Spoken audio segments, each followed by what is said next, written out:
그 제목 자체가 나와 있어요. 성경에 뭐라고 나와 있냐면 아론과 그의 아들들이 제사장 위임식.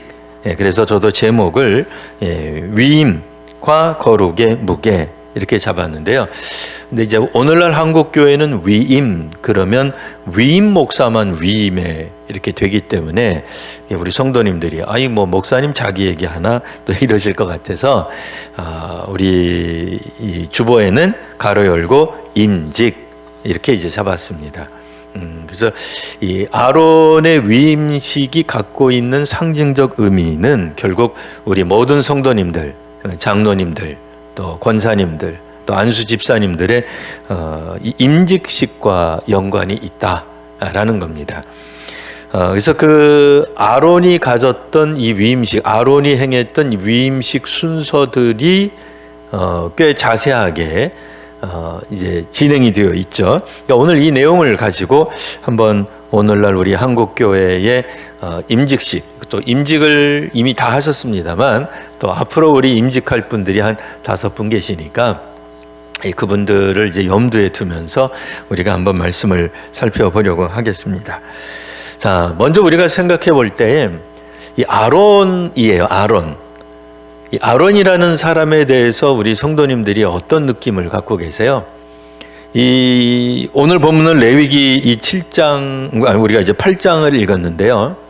그 시간 순서상으로 보면은 이게 시내산 다음에 일어난 사건이죠. 그러니까 시내산, 그러니까 거기서 모세가 출애굽기 20장에 나와 있는 10계명을 받는 그 장면. 모세가 시내산 꼭대기에 올라가서 40일 동안 하나님과 대면하면서 밑에 있었던 사람들은 모세가 죽었을 것이다 라고 뭐 절망, 뭐 혹은 뭐 한탄, 뭐 혹은 뭐 그렇게 뭐 주장, 뭐 추측, 뭐가 되든 좋습니다.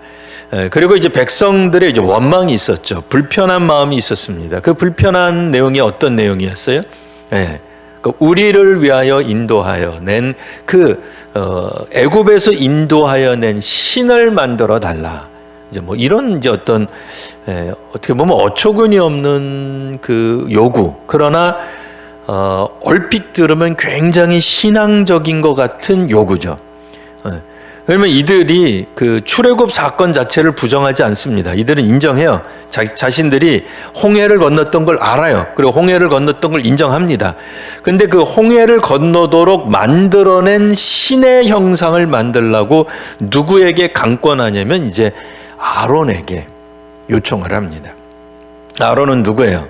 모세와 더불어 이 히브리 백성들을 애굽에서 인도하여 낸 일종의 뭐 쌍두마차 같은 두 리더 같은 뭐 누가 누구에게 뭐 더 큰 뭐를 뭐 주기가 어려울 만큼 굉장히 중요한, 왜냐하면 모세에게만 물론 집중되어 있습니다만 모세도 하나님 나도 입이 참 둔한 사람입니다 할 때 하나님이 모세에게 하셨던 말씀이 내 형 아론에게 네가 말을 전하면 그가 대신 말을 할 것이다. 그래서 우리가 성경을 통해서 아시는 바와 같이 이 바로 앞에 섰을 때 모세가 옛날 PTSD 때문에 그랬는지 굉장히 두려웠어요.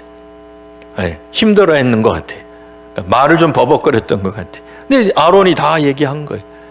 그래서 아론이 나서서 그 원래 애굽에 계속 남아있던 히브리 족속들의 소위 말하는 리더들하고도 다 얘기해가지고 오늘 우리들이 알고 있는 그 출애굽이 이제 일어나게 된 거죠. 그런데 문제는 이 아론이라고 하는 사람이 비록 히브리 백성들 보기에는 모세나 아론이나 아론이나 모세나 알고 봤더니 형제 사이고 두 사람 다 리더십해 가지고 누가 1등이다 2등이다 그렇게 이야기하지도 않고 우리가 백성들 보기에는 모세가 됐던 아론이 됐던 지도자예요. 그것도 상당한 굉장한 어떤 지도자인데 모세가 안 보이니까 아론에게 요청할 수 있죠. 요청할 수 있습니다. 근데 이제 아론이 어떻게 했어요? 당신들 갖고 있는 금붙이들을 다 내놔라 해가지고는 금송아지를 만들었다는 것 아니겠습니까? 그리고 매번 우리가 익히 들어서 알고 있는 대로 아론은 이 금송아지를 우상이라고 표현하지 않아요. 놀랍게도 이게 뭐예요? 여호와의 형상이라는 거예요. 여호와의 형상. 그래서 그는 금송아지를 만들어내고 우상 앞에서 뭐라고 이야기하냐면, 자, 내일은 여호와의 절일이다. 그러니까 우리식으로 말하면 뭐 주일 같은 개념이에요. 축제다. 여호와를 위한 축제일이다. 그러니 하나님을 위해 우리가 기뻐하고 즐거워하자.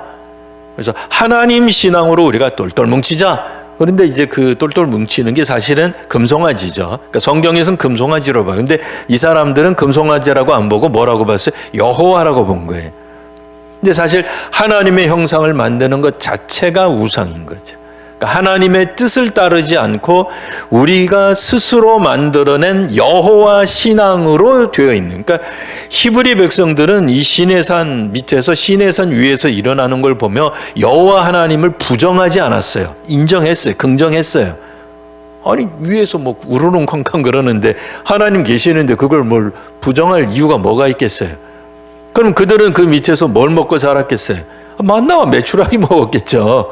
그러니까 하나님 부정할 이유가 없는 거예요. 하나님 인정해요. 근데 놀랍게도 그들은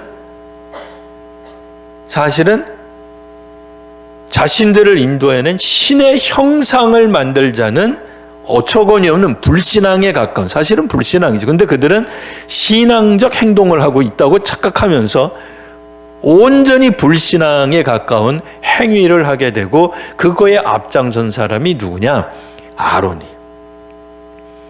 그래서 이제 모세가 내려오다가 막 이제 뭐 시체말로 이제 뚜껑이 열려서 하나님으로부터 받은 이 두 돌판을 그냥 뭐 냅다 던져버리죠.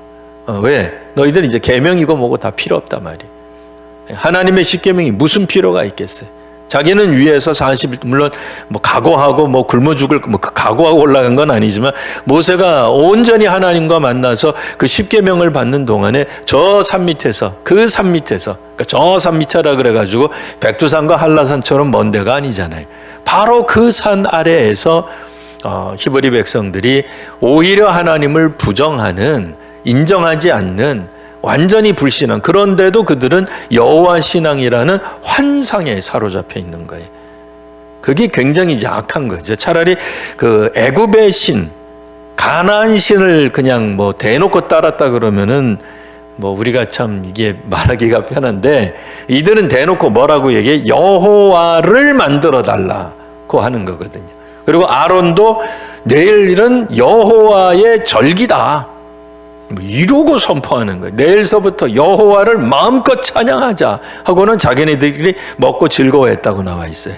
그러니까 하나님은 하나도 안 기뻐하신 거죠.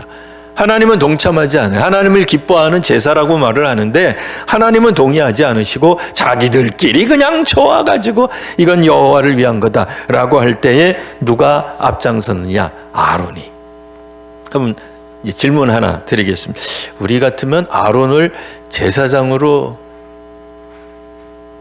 세울까요? 안 세울까요? 저라면 안 세울 것 같아. 그죠? 아니, 저라면. 아니, 아론이 누군지 다 아는데, 그렇게 형편없는 사람인 거 다 아는데, 과연 이 사람을 대제사장, 이거 괜찮은가? 하나님 말씀에 순종하며 살라고 하는 제사장, 그것도 대제사장으로 세워도 될까? 하는 생각을 하게 되는데, 오늘의 결론은 뭐예요? 그 일을 모세가 해내는 게 아니라 하나님이 하신다라고 하는 내용입니다. 이 어떤 과정을 통해서 그러면 하시겠는가? 그 내용을 한번 살펴보려고 하고요. 자, 먼저 도입부터 보시면, 우리가 살면서 뭐 제복, 유니폼 입었을 때가 있으셨을 거예요. 뭐 교복 정도, 우리 옛날에 이제 다 이제 교복 세대, 뭐 교복 안 입은 세대도 있으신가요? 뭐 대부분 다 교복 입으셨죠? 중고등학교 시절에. 뭐 혹은 뭐 초등학교 시절에, 예. 뭐 남자들 같으면은 뭐 군대에 가서 뭐 군대 가기 전에 교련복을 입거나 뭐 혹은 뭐 우리 알고 있는 대로 뭐 군복을 입거나 할 수 있습니다. 예. 혹은 이제 우리가 교회에서 입는 거는 가운, 가장 많이 입는 가운은 뭐 성가대 가운. 성가대 오래 하신 분들은 그 감정이 조금 뭐 옛날 기분이 안 나실 수 있을지 모르지만 이제 뭐 세례 받고 교회에서 훈련 받아 이제 거듭났는데 어떻게 하다가 보니까 찬양대원이 된 거예요. 그때 처음으로 내가 찬양대원 되면서 가운 입었을 때의 그 느낌을 한번 떠올려 보는 거예요. 이제 그럴 때 어떤 책임감이 느껴졌겠는가? 한 3초만 드릴게요. 그러니까 혼자서 생각하시는 거예요. 각자 혼자서. 자, 우리가 어떤 형태로든 가운, 뭐 성가대 가운, 우리 교회는 특별히 이제 기도하는 분에게 가운은 안 입어요. 근데 여전히 기도할 때 가운 입는 교회들이 꽤 있습니다. 주일 예배 때. 오후나 수요 예배 때는 뭐 가운을 입지 않아도, 그러니까 주일 낮 예배 때는 꼭 기도자도 가운 입도록 하는 교회들이 꽤 있어요. 뭐 여하튼 이제 그런 가운을 입었다. 네. 자, 1초, 2초, 3초 지났습니다. 자, 하나님께서는 그 다음 거 한번 읽어볼게요. 주제. 자, 한번 읽어볼까요? 자, 시작. 하나님께서는 아론을, 이거 다 안 받으셨어요? 모르시는, 뒤에 있습니다. 뒤에 있으니까요. 예. 뒤에 있으니까 그러면은 또 이제 쭉 돌려보실 때까지, 잠깐, 올 때까지 남은 분들은 한번 또 우리 8장을 눈으로 한번 쑥, 눈으로 그냥 빨리 읽으시고 오면은 이제 그때부터 이제 우리 참고서, 오늘 참고서입니다. 교과서는 성경이고 이건 어디까지나 참고서입니다. 자, 권사님도 받으셨어요? 아직 안 받으셨어요? 이제 받으셨고. 자, 다 받으신 것 같습니다. 이제 거의 다가 아니라 거의 다 받으신 것 같습니다. 네, 페이지는 이제 9쪽이라고 나와 있을 겁니다. 예, 또 1쪽에서 8쪽은 어디 갔나 찾지 마시고, 찾지 마시고 오늘은 9쪽하고 10쪽만 봅니다. 맨 위에 보시면 박스 형태로 1단계, 그러니까 꺽쇠 형태로 1단계 도입, 부름받은 자의 긴장감, 긴장이 있습니다. 부름받을 때 긴장이 없냐? 아니, 긴장이 있어요. 긴장하셔야 돼요. 긴장이 되셔야 돼요. 네. 나는 지금, 임직한 지 이미 20년 그래도, 부름받은 자의 긴장이 있어야 돼. 꼭 임직이 아니어도 하나님 앞에 매번 나갈 때 우리가 예배자로서 긴장하시죠. 아니, 여기서 말하는 긴장은 막 불안에 떠는 그런 긴장이라기보다 그러니까 하나님을 마주하러 나간다는 의미에서의 경외감 때문에 생기는 긴장이 있으셔야 돼요. 네. 우리 성도님들은 가지고 계시죠? 그냥 집에서 눈 비비고 일어나 정신없이 그냥 세수하러 왔다가 물만 먹고 가는 거 아니잖아요. 네? 그렇게 정신이 확 각성되지 않은 상태에서 예배 드리는 게 아니잖아요. 하나님이 계신 줄 알고 믿고 내가 지금 하나님 만나러 간다는,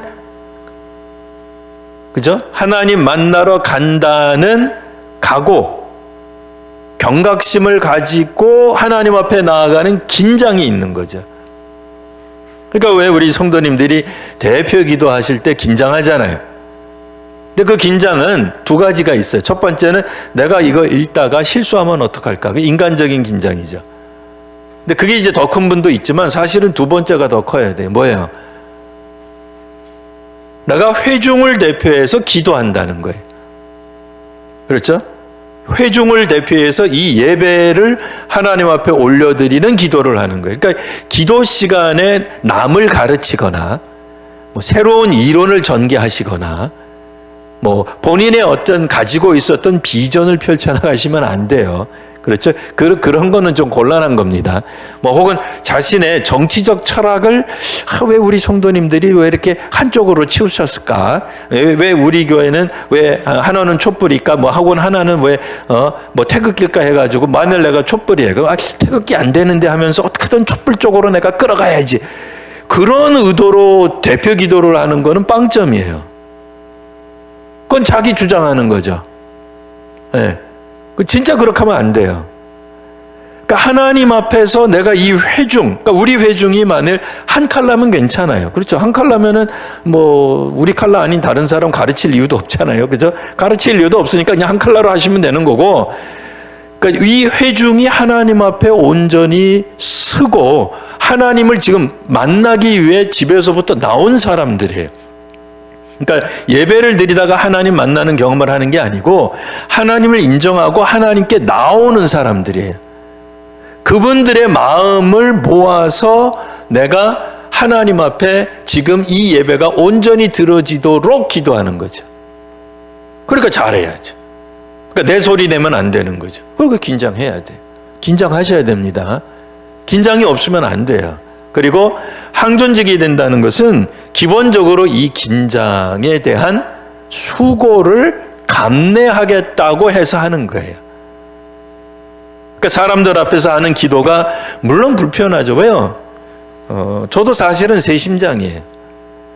성도님들이 볼 때는 강심장 같아 보이세요? 아니에요. 저도 새 심장이에요. 네? 간이 콩알만해요. 그래서 성도님들이 툭 치면 딱꼭질하다가 제 간이 훅 하고 튀어나올 수도 있어요. 네? 감사합니다. 웃자고 한 얘기인데 안 웃으시는 분들은 왜 안 웃는 거예요? 진짜로 저 목사님이 딱꼭질하다가 간이 튀어나오나 안 나오나 보자. 안 나오면 거짓말쟁이라고 한번 몰아쳐보자. 그러려고 보는 거예요? 아니죠? 예, 웃자고 하는 개그예요. 개그를 또 너무 또 이 다큐로 받으시면 안 됩니다. 예. 자, 그런 것처럼 하나님 앞에서 소명을 받았기 때문에 계속 그 사역을 하는 것이지. 예. 이게 뭐 잘해서 제가 뭐 외향형이어서 하는 게 아니에요. 이 긴장감이 있어야 됩니다. 자, 오늘 이제 주제에 보시면 하나님께서는 나오죠. 자, 우리 다 찾으신 줄 알고 1단계 세 번째 줄 주제 시작. 하나님께서는 아론을 성막의 수장인 대제사장으로 세우십니다. 이 과정은 화려한 취임식이 아니라 철저히 자기를 비우고 거룩을 입는 죽음과 부활의 과정입니다. 예. 왜 이렇게 표현됐는지 아시겠죠? 예. 그는 진짜 죽어야 돼요. 왜요? 말이 좀 너무 격한데요. 아론 보고 죽어야 돼요. 그렇게 앞뒤 빼놓고 들으면 되게 이상한데, 아니 시내산 밑에서 그 거룩한 공동체를 한 방에 무너뜨렸잖아요. 방향을. 물론 백성들은 박수치고 환영했어요. 아론 진짜 잘한다. 모세 죽고 없는 것 같은데 아론 당신이 우리의 희망인 것 같다. 이러고 박수를 받았는지 모르지만 엄청나게 잘못했거든요. 그런데 그가 대제사장이 되려고 하니 어떻게 돼야 되겠어요? 사실은 죽어야 되는 거예요. 이거 살아서 하면 안 돼요. 죽어야 돼요, 이거. 네? 자, 한번 보도록 하겠습니다. 그래서 위임식, 우리가 받았던 옛날의 임직식을 떠올리시면 됩니다. 자, 위임식의 세 단계가 있습니다. 첫 번째 단계는 씻김과 입힘의 단계입니다. 자, 우리 성경 한번 읽었기 때문에 더 하진 않겠고요. 있는 구절만 읽으면 레위기 8장 6절에서 13절, 좀 길긴 합니다만 그냥 눈으로 한번 쭉 보세요. 보시면 6절, 아론과 그의 아들들을 데려다가 물로 씻기고 속옷도 입히고 겉옷도 입히고 에봇도 입히고, 에봇 여러 가지 뭐 것들, 예? 흉배도 입히고 우림 둠밈 넣고 관도 씌우고, 예? 그것만입니까? 10절 보시면 관유를 가져다가 모든 것을 다 거룩하게 하는 거예요. 예? 관유를 가져다가 성막 안에 있는 거 다 거룩하게 만드는 거예요. 그래서 사실은 우리 교회 안에 있는 모든 것들이 성물이에요. 거룩한 거예요. 그래서 그냥 아무데나 그냥 뭐 휙하고 갖다 버리면 안 돼요, 사실은. 그러니까 이 개념은 그냥 이건 뭐 어떻게 가르쳐 드릴 수도 없어요. 이거는 성경적 개념이기 때문에 이걸 뭘 어떻게 가르쳐 드려야 될지 모르겠어요. 자, 그래서 모든 것에 발라 거룩하게 되고 11절 보시면 제단에 7번 뿌리고 거룩하게 하고, 12절 그 거룩하게 한 것을 아론의 머리에도 발라서 거룩하게 하는 거예요. 근데 우리는 뭐 다 이제 안 읽겠습니다만 이미 알고 있어요. 아론이 과연 거룩한가? 절대로 아니라는 걸 알고 있어요. 예. 어떻게 보면 하나님의 원수고 이스라엘 백성 공동체를 타락하게, 영적으로 타락, 그분 때문에 타락한 건 아니지만 어쨌든 앞장서서 타락하게 만든, 어떻게 보면은 원흉이라고도 말을 할 수 있는, 원흉은 아니에요. 백성들이 원해서 따른 것 뿐이니까. 여하튼, 예. 그러나, 그래도 그러면 안 되는 거였는데, 자, 씻김과 입힘. 모세가 아론과 그의 아들들을 물로 씻기고 화려한 대제사장 의복을 입힙니다. 우리도 그래서 기도할 때든 찬양할 때든 우리가 봉헌위원으로 하던, 혹은 우리 교회에서는 하나 더 있죠. 이제 최근 들어서는, 전에는 안 입었는데 우리 성찬할 때도 성찬위원들이 입도록 그렇게 하고 있어요. 왜요?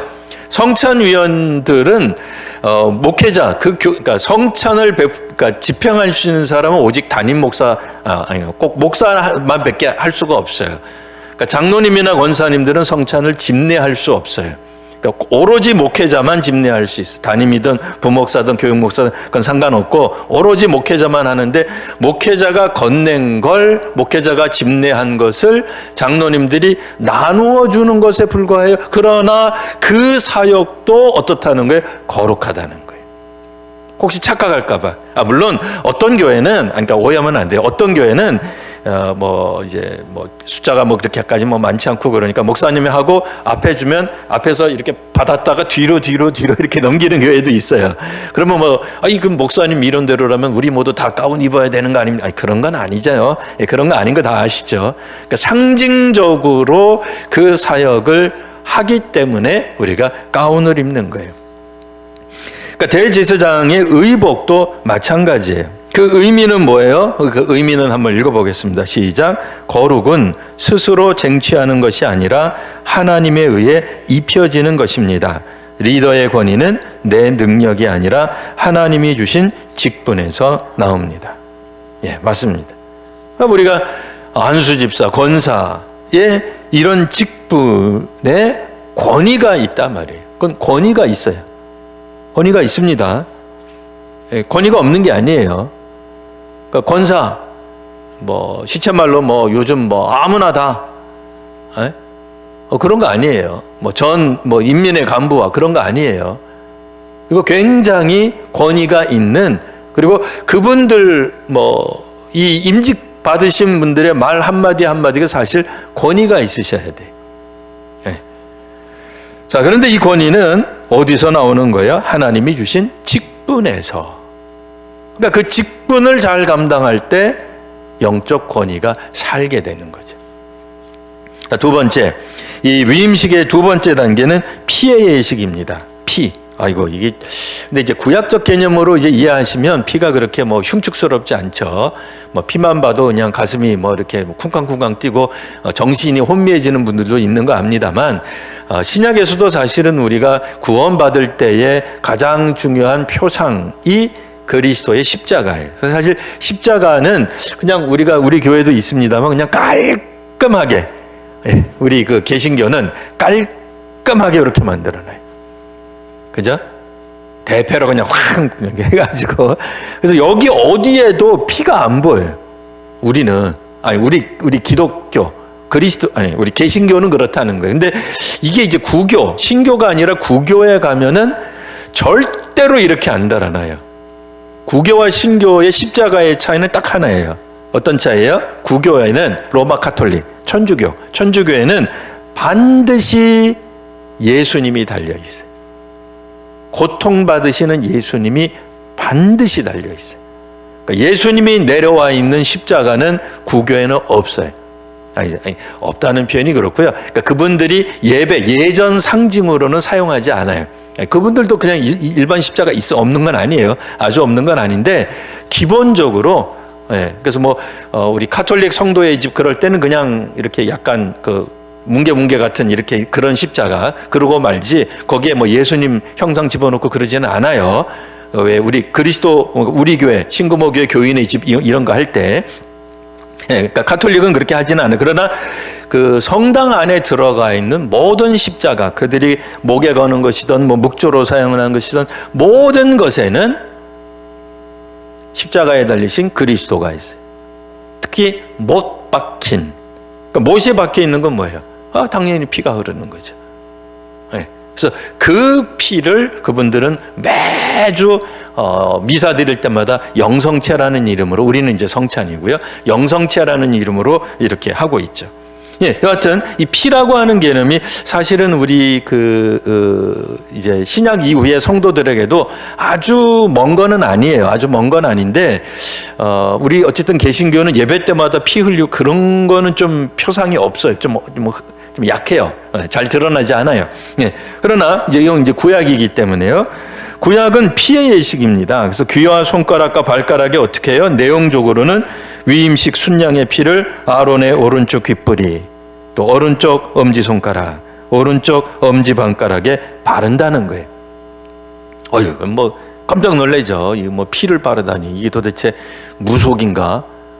뭐 주소라는 건가? 라고 생각이 들 만큼 우리들하고는 지금 생경한 거죠. 너무 거리가 먼 거예요. 오늘날 우리가 볼 때는. 그러나 구약 때는 이렇게 했다는 거죠. 자, 그러면 이걸 왜 했겠느냐? 이게 이제 중요한 거죠. 오늘 우리는 그렇게 하지 않습니다. 나중에 5월 달에 임직받을 5번에게 우리가 뭐 닭이라도 잡아와가지고 그렇게 그렇게 안 할 거예요. 절대로 하지 않습니다. 예. 그러면 이게 그러니까 성경에 나와 있는 의미는 뭐냐? 귀는 하나님의 말씀을 가장 듣는 청종하라는 거예요.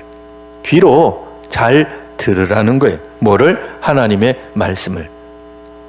우리 성도님들도 한번 귀 한번 만져보세요. 자, 오른쪽 귀, 오른쪽 귓불이 만졌다가 내려보세요. 우리 아론처럼 묻힌 거예요. 모세가 와서, 그러면 이제 나도 이제 나중에 닦을 때 하든지 뭐 이렇게 하겠죠? 뭐 한다고요? 이 오른쪽 귓불에 피를 묻힌 이유는 뭐다? 말씀을 가장 먼저 들어라. 그 다음에 손에도 있고요. 그 다음에 이제 뭐 엄지손가락, 하나님의 일을 해는 봉사. 그러니까 손에 묻혔기 때문에 이 손은 뭐 하라는 거예요? 봉사하라는 거예요. 발에도 묻혀요. 우리가 뭐 발은 지금 뭐 신발 신고 있으니까 발은 못 만지겠습니다만, 거룩한 곳으로 향하는 행실. 물론 이분들이 이제 주로 성소에서 일을 하기 때문에 그것도 거룩한 곳이지만, 그것만이 아니라 뭐 회중들, 일반 도시의 삶에서도 거룩한 곳으로만 가는 행실을 하도록 그들은 부름을 받았다, 그 얘기예요. 자, 결론적으로는 어떻다? 한번 읽어볼까요? 자, 시작. 삶의 모든 감각과 방향이 하나님의 소유가 되었음을 상징합니다. 그런 모습으로 임직식을 했다, 그 얘기예요. 이 세 단계를 거쳐서. 자, 그리고 나서는 7일 동안 머무르게 됩니다. 그 얘기는 33절에서 35절에 이제 우리가 나오게 되는데요. 뭐 우리가 이미 다 읽어봤기 때문에 쭉 넘어가고요. 내용만 살피면 아론은 7일 동안 회막문을 나가지 못하고 그 자리를 지켜야 했어요. 자, 의미는 뭐예요? 자, 같이 읽어봅니다. 시작. 완전한 헌신과 순종의 시간입니다. 너희는 온 회중을 위하여 제사하라는 명령을 지키며 대제사장으로서의 정체성을 내면화하는 시간입니다. 그렇죠. 지금은 이제 그렇게 잘 안 합니다만, 예전에는 제가 결혼할 때만 하더라도 우리 그때 당시에 저희들을 지도했던 목사님들은 꼭 뭐 한 주간이라도, 안 되면 2박 3일이라도, 그래도 안 되면 하루라도 기도원 갔다 오라 그랬어요. 좀 신기하죠. 근데 저 그 얘기 언제 더 들었냐면 신학대학 입학하기 전에도 들었어요. 네가 성적이 돼서 들어가는 건 뭐라 그러겠냐 하지만, 정말 하나님 부르신 건지 하나님께 간구하기 위해서 신학교 들어가기 전에, 물론 이제 뭐 성적으로 들어가는 거죠. 그래도 기도원 한번 갔다 와라. 그러니까 그때는 이제 기도원 갔다 오는, 꼭 교회에서 기도해도 돼요. 지금은 집에서 기도해도 돼요. 근데 그때는 꼭 기도원 갔다 오는 게 뭐였어요. 그리고 실제로 저도 그런 얘기 많이 들으면서 이제 성장했습니다. 장로로 임직할 때, 권사로 취임할 때, 그땐 또 이제 취임이라 그랬지. 옛날에는 뭐 하라 그랬어요? 3박 4일이든 언제든 2박 3일이든 기도원 갔다 오라, 그런 소리 우리 종종 들으셨을 거예요. 요즘은 이제 그런 얘기 잘 안 합니다. 요즘은 이제 또 뭐 기도원 중에 조금 뭐 이상한 데도 있다 어쩐다 뭐 그래가지고 이제 우리가 기도원 얘기 잘 안 합니다만, 그래도 이런 부분들 7일간 머물렀다. 사실 그 자리에 머물면서 내가 지금 받은 이 피에 어떻게 보면은 죄 씻음이죠. 죽음이죠. 제물이 죽으면서 그 피를 나한테 묻히는 행위는 뭐겠어요? 제물이 죽음과 곧 동시에 나도 죽은 거예요. 그러니까 제물로 위임식 순양만 죽는 게 아니라, 근데 이제 우리가 죽어버리면 큰일 나지, 그잖아요. 우리 대제사장으로 일해야 되는데, 권사로 일해야 되는데, 우리가 죽으면 안 되잖아요. 진짜로 죽으면 안 되잖아요. 그러니까 죽는 건 순양만 죽는데, 사실은 순양만 죽는 게 아니라, 나도 죽어져야 되는 거죠. 그러니까 시내산 밑에서 했던 그 어처구니 없는 일들을 죽어야 되는 거죠. 네. 7일 동안 있으면서 묵상해 보는 거예요. 자기를 이제 들여다보는 거죠. 자, 그 다음에 이제 마지막 또 이제 우리가 한번 보도록 하겠습니다. 그 다음 장 넘기시면 이제 나눔과 적용의 단계입니다. 자, 이제 거룩의 무게를 우리가 이제 감당해야 되겠습니다. 이게 얼마나 이 중차대한 거고, 사실은 이게 뭐 죽음을 우리가 먼저 경험하는 거예요. 대제사장 혹은 우리가 항존직으로 섬긴다고 하는 것은, 그러니까 구약 시대 때의 제사로 보면 제물이 죽는 것처럼 나도 죽는 걸 의미하는 거예요. 그러니까 오늘 우리가 예배를 드리러 나오는 건 뭐겠어요? 주님 앞에 내가 구약적 표현으로 할게요. 구약적 표현으로 하면, 하나님, 오늘 제가 일주일 동안은 제 승질대로 살았고, 내가 그냥 혈기도 부렸고, 내 뜻대로도 살아보고, 치받아도 보고, 이것저것 해봤지만, 일요일인 주일, 오늘은 주님 앞에 가서 죽겠습니다. 죽으려고 합니다. 하고 나오는 게 구약적 의미에서의 예배예요. 그게 제사예요. 내 승질, 내 성깔, 그거 다 살리면서 어떻게든 좀 해보겠다고 나오는 게 예배가 아니에요. 어떤 말씀이든 그 하나님 말씀 앞에서 거꾸러지겠다라고 나오는 게 그게 예배인 거죠.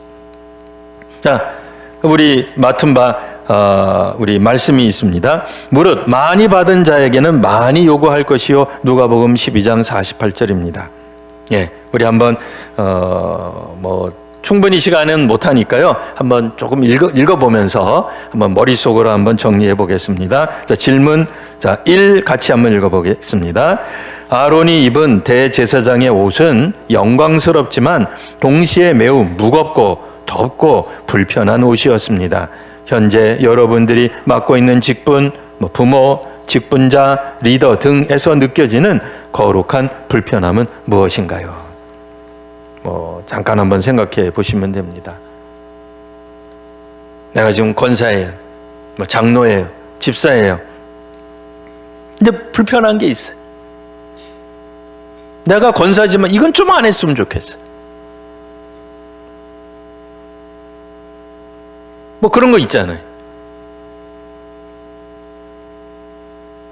이거 불편해.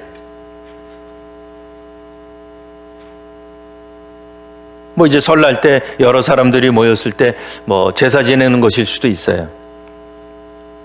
우리 온 가족들이 다 믿는데 나 혼자 믿을 수도 있죠. 그럴 때는 신앙적인 그런 거 하지 말고 가족 행사처럼 따라가면서 우리가 또 신앙을 지켜야 되겠습니다만, 그리고 여러 가지 불편한 게 있어요. 자, 질문 두 번째 한번 또 읽어보겠습니다. 시작. 아론의 귀와 손과 발에 피가 발라졌듯 이번 한 주간 나의 듣는 것, 또 행하는 것, 가는 곳 중 가장 먼저 정결하게 회복돼야 할 부분은 어디인가요? 피가 발라지면서 어떻게 되는 거예요? 사실은 거기가 정결해지는 거죠. 정결해진다는 것은 거룩해지는 걸 말해요. 씻는 거죠. 깨끗해지는 거죠. 청소하게 된 거죠. 대신 죽은 제물의 피를 우리가 바름으로써 나는 죽고 그리스도만 사는 경험을 하는 거예요. 이제 거룩해진 거예요. 자, 이제 거룩해졌으니 이게 어디로 가야 할까? 나의 귀는, 나의 손은, 나의 발은 어디에 둬야 될까? 근데 우리는 한 주간 살면서 어떻게 돼요? 세상 속에서 세속적인 삶을 삶으로 더럽혀지는 거죠. 네. 뭐 다른 사람 험담하는데 같이 동참하고, 뭐 주의 일보다는 세상 일에 더 많이 몰두하고, 뭐 등등 이렇게 함으로써 우리들은 점점 사실 또 죄악을 묻히는 삶을 살게 되는데, 그래도 이제 우리가 위임식 이렇게 이제 받을 때, 이 사실은 모든 제사를 드릴 때마다 이렇게 하는 거거든요. 사실은 이제 대제사장이 돼서 먼저 이렇게 모세를 통해서 받았잖아요. 받았기 때문에 이제 제사장들은 제물을 가지고 온 이스라엘 회중들에게 그렇게 이제 하는 거예요. 자기네들 이렇게 받았으니까 자기네들도 그렇게 하는 거예요. 자, 정결하게 회복되어야 될 부분에 대해 우리가 생각하지 않을 수 없습니다. 자, 세 번째 한번 읽어보겠습니다. 위임식의 결말은 하나님의 영광이 나타나는 것이었습니다. 내가 거룩의 무게를 견뎌낼 때 우리 가정이나 공동체에 어떤 유익이 있을까요? 네. 거룩의 무게가 있죠. 네. 먼저 씻김을 받고 옷을 또 그렇게 입어야 돼요. 사실 옷 입는다고 하는 거가 우리가 행동을 통제하는 굉장히 좋은 수단 중에 하나입니다. 네. 그렇죠. 저도 뭐 이렇게 목회자 가운을 입고 뭐 그럴 리 없지만은 뭐 제가 당구장에 간다. 아니, 저는 갈 수도 있다고는 생각해요. 뭐 청년들하고도 갈 수 있다고 생각하는데, 제가 이제 세속적, 제 스스로 즐기려고 당구장에 가겠느냐 그 얘기예요. 제 스스로 즐기려고 술집에 가겠네. 서양의 기독교들은 다 술 마십니다. 거기는 뭐 목회자가 뭐가 다 마십니다. 불가능하다고 얘기를 하는 게 아닙니다. 제가 서양교회 막 비난하는 게 아닙니다. 그런 얘기가 아니라, 그러니까 지금 우리는 뭐 한국교회니까 한국교회 안에서 그렇게 할 수 있겠느냐는 거예요. 못하죠. 근데 제가 사복을 입었다. 그럼 제가 뭐 목사인지 장로인지 권사인지 누가 어떻게 할 거예요? 제가 뭔지 누가 알아요? 아무도 모르잖아요. 음식점 가서도 새치기 할 수 있고, 뭐 온갖 것들 다 할 수 있는 거죠. 그러나 이제 그렇게 이제 살 수가 없습니다. 거룩의 무게는 우리가 뭐 가장이 될 수도 있고요. 뭐 교회에서 뭐 리더십, 여러 가지 형태의 리더십을 가진 사람들이 될 텐데, 이제 그럴 때에 과연 우리가 이 무게를 어떻게 견디어낼 것인가? 뭐 가정교육에 우리가 적용하면은 우리가 뭐 자녀들 마음에 안 들면은 뭐 내 말 안 들으면 뭐 매질을 할 수도 있죠. 옛날에 우리 다 그렇게 매 맞고 자랐기 때문에 우리가 그 매 맞고 자란 우리가 부모가 되다가 보면은 우리도 매를 들어요. 네. 뭐 가차 없이 뭐 몽둥이를 하든 뭐 내 손으로 뭐 발로 하든 뭐 아니면 뭐 어떻게 하든 하겠죠. 예. 근데 이제 그때에 이게 이제 참 조심해야 되는 거죠. 아이들이 어느 정도 자라면은 뭘 생각을 하겠어요? 우리 엄마는 집에 가면은, 아니 교회 가면은 권사인데 왜 우리 집에서는 악마가 될까? 이러면 이제 복잡해지는 거예요. 네? 왜 야수가 될까? 사실 우리가 거룩의 무게를 견뎌낸다는 게 이 쉬운 게 아니에요. 항존직이 된다고 하는 게 쉬운 게 아니에요. 되기까지도 물론 어려웠지만 되고 나서도 그 무게를 짊어지셔야 돼요. 이제부터는 내가 말하는 것이 포션이 퍼센테이지가 훨씬 더 늘어났다. 그렇죠, 늘어났죠. 왜? 그 직위에 그 임직받은 것에 권위가 있다 그랬잖아요. 네. 그러니까 제가 신학생 시절에 발언하는 거랑 담임 목사 시절에 발언하는 거랑 똑같겠습니까? 다르죠. 그러니까 장로님으로서 발언하는 것과 내가 왕년에 서리 집사였을 때 발언한 것과 똑같겠습니까? 똑같지 않죠. 똑같을 수가 없죠. 그러니까 조금 내가 힘들다고, 아니 왜 그렇게 해? 저렇게 바꿔. 이렇게 해. 이제는 다른 사람들은 이제 내 말 한마디 때문에 다 상처받는 거죠. 네. 뭐 담임 목사가 됐던 장로님이 됐던 권사님이 됐던, 네? 그분들 한마디 한마디가 다른 성도들, 다른 장로, 다른 목사에게는 상처가 될 수 있는 말들이 되는 거죠. 그러니까 조심할 필요가 있죠. 이 거룩의 무게가 있습니다. 예. 자, 그런 의미에서 무게를 견뎌낼 때의 가정이나 공동체에 어떤 유익이 있을까도 생각하면서 우리가 할 필요가 있겠다 싶습니다. 예, 말씀을 정리하고 우리 함께 통성으로 한번 기도하려고 합니다. 대제사장의 권위는 군림하는 자리가 아닙니다.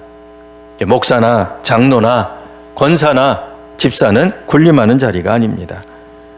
피뿌림을 통해 죽어지고 하나님께 온전히 구별되는 자리이죠.